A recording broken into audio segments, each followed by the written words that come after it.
Assalamualaikum warahmatullahi wabarakatuh. Welcome back to Resens.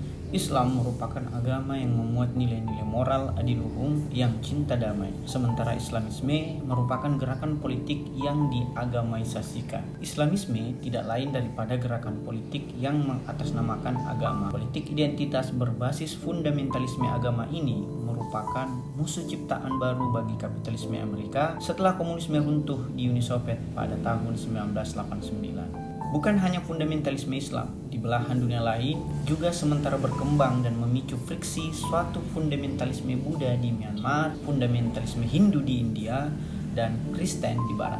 Meskipun yang disebutkan pertama merupakan fundamentalisme yang paling simultan belakangan ini, terdapat 6 isu dasar yang menjadi pilar bagi Islamisme, yaitu tatanan politik, antisemitisme, demokrasi institusional, jihadisme, syariatisasi, kemurnian atas sekularisasi. Di akhir, Bassam Tibi sebagai penulis buku menambahkan pula pembahasan tentang totalitarianisme Islamis dan Islam sipil sebagai suatu alternatif atas Islamisme. Islamisme adalah ideologi politik dari negara Islam dan khilafah global ini merupakan tujuan dari Islamisme. Sekularisasi Westphalia tahun 1648 merupakan antitesa dari gerakan Islamisme. Itulah mengapa mereka melakukan pemberontakan baru bernama desekularisasi, suatu upaya pencarian tatanan politik ilahi. Islamisme bukanlah globalisasi dalam pengertian ide-ide universal yang ditransformasikan ke seantero negara di dunia, melainkan suatu ide-ide partikular yang coba dipaksakan keberlakuannya ke seluruh dunia atau setidaknya dunia Islam. Nizam al-Islami atau pemerintahan Islam merupakan buah pemikiran Sayyid Qutb, Hasan al-Banna, dan Islamis lainnya yang sebenarnya baru bergema pada tahun 1928 setelah bubarnya Turki Ottoman, yang kemudian memberikan keleluasaan dan kekuasaan bagi Inggris dan Prancis untuk membagi-bagi daerah Timur Tengah. Sejak Holocaust, antisemitisme telah menjadi perhatian besar kalangan humanitarian di seluruh budaya dan peradaban. Islamisme melabeli dirinya dengan Islam yang terkepung, semacam antisemitisme baru. Pandangan yang mengkritik mereka kemudian mereka labeli sebagai Islamofobia, yang sebenarnya mengadopsi Yudeofobia dan antisemitisme. Gagasan antisemitisme dalam Islam merupakan salah satu dari buah pemikiran Sayyid Qutb dalam bukunya yang berjudul Ma'rakutuna Ma'al al-Yahud, pertarungan kita dengan kaum Yahudi. Kaum Yahudi disebutnya kaum yang berusaha menguasai dunia. Dikarenakan tabrakan kepentingan politik yang juga diagamaisasikan, maka pertarungan dengan kaum Yahudi merupakan pertarungan kosmik. Antisemitisme merupakan warisan Eropa, tepatnya Jerman, yang dibawa-bawa Islamisme ke Timur Tengah. Tidak heran jika citra Islam terkepung diasosiasikan kepada koalisi pengepung antara Yahudi dengan tentara salib sebagai kaki tangannya. Terdapat 3 kelompok yang dengan jelas menentang tesis tentang Islamisme dari TB ini. Pertama, kalangan pengambil kebijakan barat serta tenaga ahli dan akademisinya. Mereka percaya bahwa ada kalangan Islamis moderat yang pro-demokrasi. Padahal itu hanyalah taktik dari Islamis institusional yang menggunakan demokrasi kotak suara untuk mengambil kekuasaan dan menerapkan nizam al-Islam. Pemanfaatan demokrasi prosedur demokrasi merupakan pembeda antara Islamis institusional dan Islamis radikal yang masih menggunakan cara-cara kekerasan.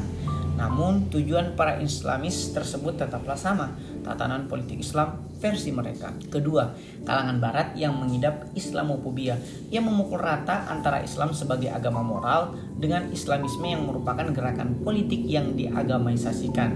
Baginya, Islam adalah agama pedang, teroris, dan jahiliyah. Sementara pandangan ketiga tentunya datang dari kalangan Islamis sendiri, yang tentu saja menolak tuduhan pakar tentang gerakan politiknya yang mengatasnamakan agama. Menurutnya, segala perilakunya merupakan manifestasi Islam sejati. Mengenai Islamis institusional, lihatlah Ikhwanul Muslimin di Mesir atau AKP di Turki yang menurut duta besar Amerika untuk Turki yang berhasil dibocorkan oleh Wikileaks adalah upaya Islamisasi merayap dari Erdogan dan AKP.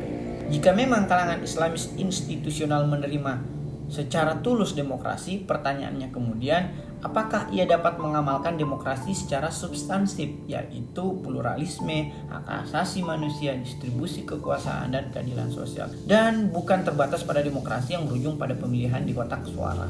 Arab Spring pada tahun 2011 nyatanya menjadi fakta sejarah atas keraguan yang dialamatkan kepada Islamis institusional. Jihad adalah suatu pertarungan yang ditujukan kepada Tuhan. Namun jihad tidak serta-merta merujuk pada pertarungan fisik dengan orang lain melalui perang. Dalam beberapa kasus, hadis Rasulullah SAW justru mengutamakan jihad melawan hawa nafsu. Namun, Islamisme telah mereduksi dan mengeneralisir makna jihad menjadi perang dengan orang lain. Inilah jihadisme kontemporer. Jihad klasik adalah Nabi Muhammad SAW kemudian diubah menjadi jihadisme kontemporer melalui suatu penemuan tradisi dan penafsiran sektarian. Jihadisme seolah telah menjadi proletariat baru dalam suatu revolusi dunia untuk menentang kapitalisme Yahudi dan tentara salib. Islamisme bangkit sejak tahun 1926.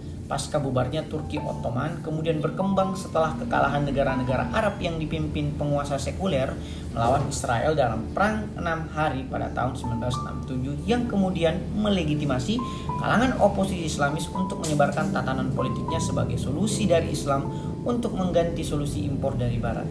Puncaknya, Islamis menjadi ancaman besar, bukan sekedar kriminalitas geng setelah tragedi 11 September 2001 yang membuat Presiden Bush meneriakkan perang melawan terorisme Islam, baik Barat maupun Islamis melupakan satu hal, bahwa peradaban tidaklah bertarung dalam perang, apalagi perang irreguler yang diprakarsai oleh aktor non-negara, namun para tentara dan prajurit jihadis tetap saja melakoninya. Istilah syariah hanya muncul sekali dalam Al-Quran dalam surat 45 ayat 18. Summa ja'alnaka ala syari'atin minal amri fa'ittabiha. Kemudian kami jadikan kamu berada di atas suatu syariat dari keputusan itu, maka itulah syariat itu. Dalam ayat ini Al-Quran mengamanatkan pelaksanaan moral al-amr bin al-ma'ruf wa an-nahi an munkar, menyuruh kebaikan mencegah kemungkaran. Syariat merupakan legitimasi atas desekularisasi dan pencarian akan tatanan politik ilahi. Syariah Islam kemudian direduksi dan diklaim sebagai hukum konstitusi. Tidak cukup sampai justifikasi syariah sebagai legitimasi konstitusi negara Islam, syariah kemudian digeneralisir sebagai jembatan yang menghubungkan peradaban. Padahal syariah merupakan pencarian tradisi atau penafsiran terbaru kalangan Islamis yang hanya mewakili pandangan kelompoknya. Syariatisasi tatanan politik hukum negara menjadi mutlak. Padahal syariat yang dimaksud kalangan Islamis tersebut adalah fikih, suatu penafsiran fuqaha atas suatu perkara yang kemudian hanya berlaku pada muslim yang bertaklid pada fuqaha tersebut. Ketika ajaran moral universal dari syariah klasik direduksi menjadi syariah kontemporer yang berparadigma fikih, maka takfiri dan kejumudan berfikir menjadi implikasi epistemologisnya. Di antara ciri-ciri dasar Islamisme adalah aspirasi akan kemurnian yang diajukan sebagai klaim akan autentisitas. Makna Islamis atas autentisitas adalah melepaskan segala pengaruh yang bukan dari Islam. Yang tidak ada dalilnya dalam Al-Quran dan hadis berarti bukan atau tidak murni dari Islam. Padahal, bisakah penafsiran terhadap teks independen dari segala sesuatu, termasuk dari subjektivitas si penafsir? Bahkan, rasionalisme Islam yang berkembang di abad pertengahan, zaman kejayaan peradaban Islam, banyak mengakulturasi pemikiran Helenisme Yunani klasik. Islamis menganggap hanya penafsiran fuqaha yang autentik. Di luar daripada itu, termasuk filsuf muslim mengandung pemikiran lain yang datang dari non-muslim. Jika begini, dialog antar peradaban adalah hal yang ditolak secara mentah-mentah dan konflik gagasan antar peradaban adalah konsekuensi logis. Padahal, tidak ada peradaban besar yang lahir tanpa akulturasi dengan kebudayaan lainnya yang kemudian menghasilkan peradaban tersendiri. Humanisme termasuk pula prinsip-prinsip universal lainnya yang dipromosikan Barat saat ini sangat akrab ditemui dari pemikir muslim abad pertengahan yang kini menjadi asing di kalangan Islamis. Walhasil, dogma menjadi determinasi madrasah Islam sembari mengaburkan, kalau bukan menguburkan, penalaran dari seorang muslim. Islamisme adalah agama politik. Islamisme disebabkan oleh krisis peradaban yang dialami negara-negara berpenduduk mayoritas Islam di pelbagai belahan dunia. Mandeknya pembangunan, baik ekonomi maupun politik, menjadi asal-usul bagi bangkitnya gerakan fundamentalisme, baik sekuler maupun keagamaan. Totalitarianisme, kata Hannah Arendt, berasal dari kegagalan pembangunan dan demokratisasi yang akhirnya membawa kelompok fundamentalisme menuju tampuk kekuasaan. Sayangnya, perebutan kekuasaan tersebut hanya mengantarkan masyarakat dari rezim gagal yang satu ke rezim gagal yang lainnya. Islamisme, tetapi bukan Islam, adalah suatu totalitarianisme baru. Prediksi Huntington tentang kebangkitan Islam yang membenturkan peradaban Barat dan Islam harus diamati dengan cermat. Jika yang dimaksud adalah Islam sebagai agama moral, manalah mungkin moralitas peradaban berbenturan dengan peradaban lainnya. Yang ada justru pertemuan peradaban, dan yang ada hanyalah benturan kepentingan. Kepentingan dua atau lebih kelompok yang ingin menguasai dunia ke dalam tangan mereka sendiri. Berakhirnya sejarah seperti yang diprediksi Fukuyama pasca ambruknya komunisme Soviet dan menyisakan kapitalisme sebagai satu-satunya pilihan masih jauh dari realita. Karena yang ada justru kembalinya yang suci ke dalam perpolitikan global. Walaupun yang suci yang dimaksud tidak lain adalah gerakan politik yang diagamaisasikan. Bahwa Islamisme berasal dari politisasi agama. Mereka terbagi antara Islamis institusional yang bermain dalam demokrasi kotak suara dan Islamis radikal yang masih menggunakan cara-cara kekerasan. Meskipun strategi mereka berbeda, namun kedua varian Islamis tersebut memiliki tujuan yang sama, Nizam al-Islam.